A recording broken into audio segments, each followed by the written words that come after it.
A vida, ela é feita de escolhas.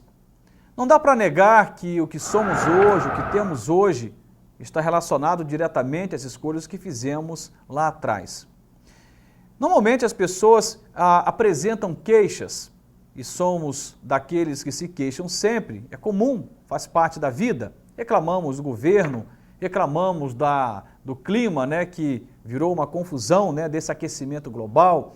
Nós vamos reclamar aí, de repente, da economia, vamos reclamar da família e etc. Faz parte a queixa. No entanto, isso tem a ver com reflexão, no entanto, a reflexão voltada para fora não é tão relevante quanto a reflexão voltada para dentro, ou autorreflexão.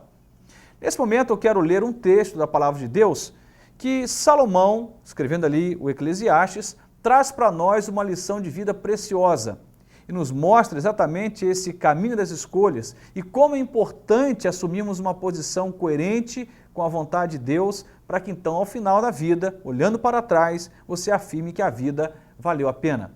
Escute só o que diz esse texto sagrado.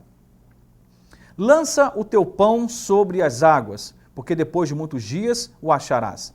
Reparte com 7 e ainda até com 8, porque não sabes que mal haverá sobre a terra. Estando as nuvens cheias, derramam a chuva sobre a terra, e caindo a árvore para o sul ou para o norte, no lugar em que a árvore cair, ali ficará. Quem observa o vento nunca semeará, e o que olha para as nuvens nunca cegará. Assim, como tu não sabes qual é o caminho do vento, nem como se formam os ossos no ventre da mulher grávida, assim também não sabes as obras de Deus, que faz todas as coisas. Pela manhã, semeia a tua semente, e à tarde não retires a tua mão, porque tu não sabes qual prosperará, se esta, se aquela, ou se ambas serão igualmente boas. É um texto belo, como Provérbios e Eclesiastes também, é um texto carregado de poesia, um texto muito bonito, mas que na verdade propõe, apesar da poesia, propõe uma situação de reflexão profunda. Normalmente as poesias elas são mais light, elas acabam trazendo muito mais alento do que confronto, mas ao contrário, esta poesia de Salomão traz um grande confronto. Na verdade, nos põe numa situação em que exige de nós um posicionamento. Eu quero focar especialmente no versículo em que a Bíblia vai dizer que quem observa o vento nunca semeará e o que olha para as nuvens nunca cegará. Às vezes nós olhamos para a vida que temos e ficamos reclamando. Olhamos para a vida daqueles que nos cercam e ficamos reclamando. Mas não podemos esquecer que, de certo modo, a vida que nós temos hoje está relacionada às escolhas do passado, como afirmei agora há pouco. Portanto, a vida ela é feita de escolhas. A vida ela é definida a partir das escolhas que nós fazemos. Em vez de outras pessoas, elas acabam sendo tomadas por medo e evitam até fazer essas escolhas.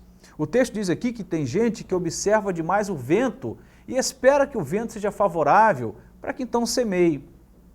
Mas é uma coisa interessante ser dita, é que boa parte das questões que envolvem a nossa existência não estarão cercadas de ventos favoráveis. Pelo contrário, estarão cercadas de obstáculos, de adversidades, não para que isso nos bloqueie, nos impeça, mas na verdade a vida nos seus desajustes, que é natural da condição corrupta, que é a realidade do homem em pecado, porque todos somos pecadores, todos pecamos, segundo a palavra de Deus, e naturalmente a vida inclui obstáculos, inclui uma série de adversidades. Não é à toa que Cristo diz que no mundo nós teríamos aflições, mas ele também diz que poderíamos ficar animados, porque ele venceu o mundo. Baseado nessa perspectiva das adversidades, dos obstáculos, muitas pessoas recuam e não tomam decisões. Alguém já disse que ao final da vida iremos ficar muito mais arrependidos pelas omissões, ou seja, por aquilo que nós não fizemos, do que por nossas ações ou por aquilo que nós fizemos. Quando tomamos alguma atitude, corremos o risco de errar, é verdade. Mas o que vai doer ao final não foram só os erros que cometemos, vai doer muito mais não ter vivido, não ter arriscado, não ter feito, não ter tomado uma posição. Imagine você daqui a 30, 40 anos, se você é jovem, ou você que já está chegando nesse momento da sua vida, finalizando a sua trajetória aqui na Terra, e aí você faz uma autoavaliação, olha para trás e você vai chegar à conclusão, não valeu a pena. errei ali, errei acolá, mas o que mais vai doer é você olhar para trás e dizer, como poderia ter tomado uma posição lá atrás e não tomei? A vida passou e você não fez o que tinha sido determinado pelas circunstâncias e até mesmo pela vontade de Deus que fosse feito, e você não fez. E é interessante que num momento como este, o que nós temos é apenas o direito do lamento, porque ao final da vida não tem muito mais o que ser feito, não dá para se corrigir coisa alguma, apenas lamentar-se.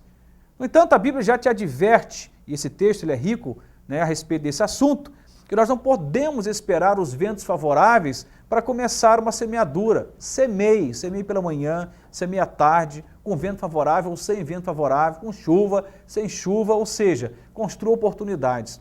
A vida está cheia de oportunidades, mas vez e outra algumas não são percebidas, ou às vezes elas até desaparecem momentaneamente, e quando elas não estiverem diante de você, as construa, porque eu creio que Deus, como diz a própria palavra, é o Deus que chama a existência o que não existe, é um Deus de possibilidades, é um Deus inventivo, criativo, e automaticamente, guiados por Deus, podemos fazer com que as oportunidades surjam diante de nós, quando elas não existem, e aproveitar aquelas que já estão diante de nós. E aí muitos pecam porque ficam procrastinando, ficam adiando a vida, deixando para depois. A grande questão é que nós não temos controle do tempo. A Bíblia diz que a vida é como um vapor, ela passa muito rápido, a vida é efêmera, ela é passageira. Você não pode afirmar que estará vivo daqui a 30 anos, você pode garantir que está vivo agora. É tudo que você tem, o instante, o momento. É por causa disso que não podemos ficar protelando, adiando a vida. É preciso tomar uma posição. Eu tenho certeza que nesse momento, enquanto eu falo, tem pessoas que estão aí exatamente refletindo sobre essa situação. Existem decisões que precisam ser tomadas, que já estão sendo adiadas por meses ou até anos. E aí Deus está dizendo para você, o vento pode não ficar favorável nunca. E aí, quando é que você vai semear? Ou seja, quando é que você vai tomar uma posição? Quando é que você vai correr o risco e assumir uma posição diante daquilo que a vida está pedindo de você nesse momento, seja como um pai, marido, seja como um cidadão, seja como um profissional. E é isso que o texto está propondo para que eu e você reflitamos. Que eu e você passemos a pensar, refletir na vida e fazer escolhas, de preferência, escolhas acertadas. Mas é melhor as escolhas feitas do que as omissões.